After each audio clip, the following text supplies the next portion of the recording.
Really rough day at CNN yesterday after a rough month, rounding out what's been a really bad year. To put this whole thing into perspective, CNN, founded in 1980, they've got a 40-year head start on Newsmax, and Newsmax is beating CNN in prime time.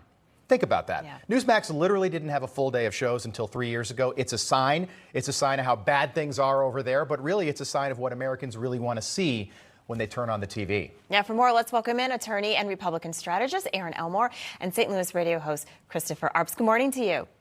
Good morning. Good morning. Aaron, what do you make of this? Because there was that big article in The Atlantic about Chris Licht, and basically, he talked about why having Donald Trump on this town hall. And I wonder, was that the straw that broke the camel's back at that point for CNN to say, you're out of here? What do you think?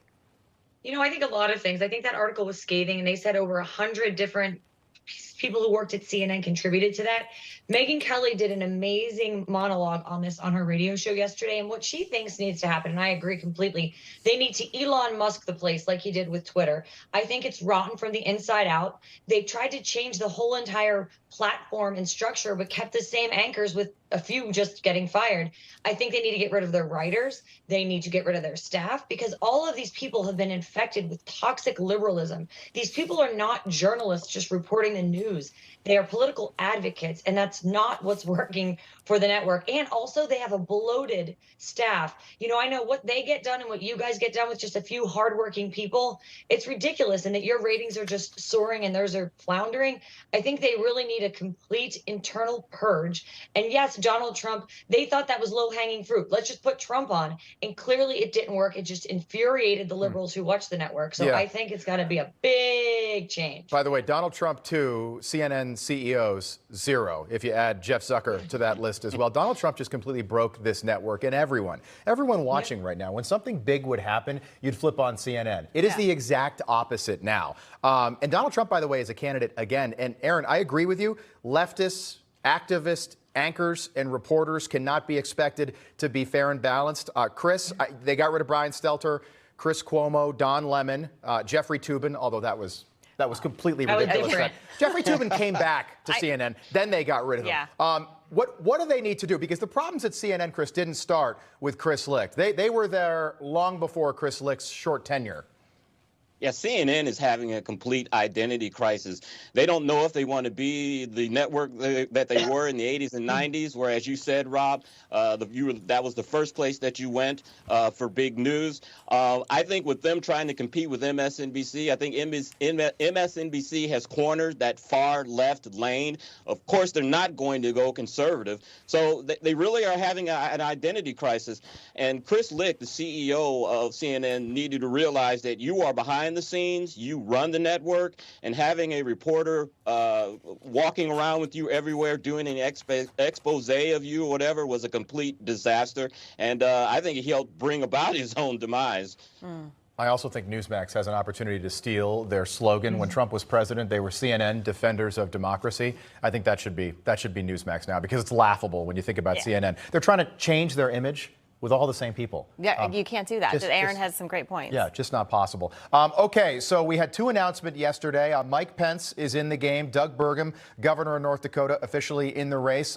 Pence taking some jabs at his former boss yesterday. He says that anyone who puts himself over the Constitution should not be president. Let's listen. I believe that anyone who puts themselves over the Constitution should never be president of the United States. And anyone who asks someone else to put them over the Constitution should never be president of the United States again. Aaron, I know you're close with the former president, but is there a lane for Mike Pence? And I just want to set this up with, besides maybe Donald Trump, who served as president for 4 years, Mike Pence, at least politically, is the most qualified candidate. He was a governor. He was in Congress for more than 10 years, I think 5 or 6 terms in Congress. And of course, he served as vice president. Is there a lane for Mike Pence? First of all, no one would know his name but for Donald Trump. And maybe he's running with, I don't know, Adam Kinzinger or Liz Cheney. He certainly doesn't sound like the modern Republican. And qualification-wise, I don't think people that are voting are looking for a career politician who's a little bit of a rhino. I think he's going to get maybe 1 or 2%. of the vote. And I think people are really angered by what he said. And you really don't do well by taking on Donald Trump. We've seen that time and time again. I think this is a terrible, terrible political strategy and will not bode well for him. Good luck to him and Liz Cheney. Yeah, Chris, we have soundbite number 3 is more from the Pence announcement. Let's listen.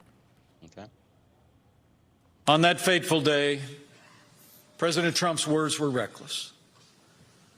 They endangered my family and everyone at the Capitol. But the American people deserve to know that on that day, President Trump also demanded that I choose between him and the Constitution. Now voters will be faced with the same choice. I chose the Constitution, and I always will.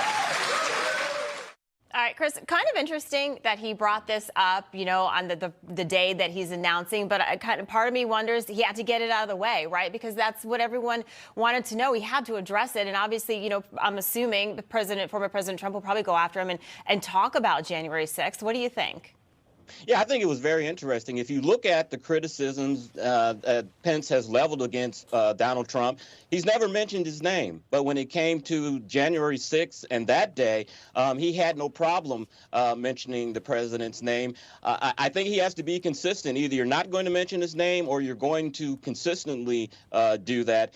The Wall Street Journal did not have a rousing endorsement of former Vice President Pence. They said that he's about as exciting as a mayonnaise toast sandwich. So that's not a rousing endorsement.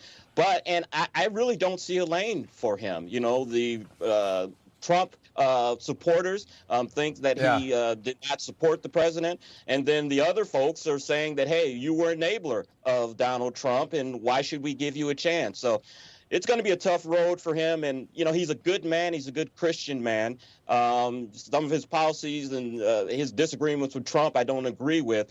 But personally, I hate seeing him being savage the way that he is, and I wish he wouldn't have ran because he really doesn't have much of a chance. Yeah. Chris, this is And nothing yet. This is nothing yet. I think that's for offensive Mike to Pence. mayonnaise. You know, I think mayonnaise is far more. Chris, I've got that same Wall Street Journal op-ed right here. I thought it was a rosy welcome for Mike Pence into the race. Meet Mike Pence, a tested conservative, heir to the Trump economy and the Reagan foreign policy, an evangelical Christian, and the only candidate at last weekend's Iowa roast and ride who actually rode a motorcycle. I thought this was a nice welcome from the Wall Street Journal. We'll pick this back up in just a little bit. Aaron Elmore, Chris Arps, thank you.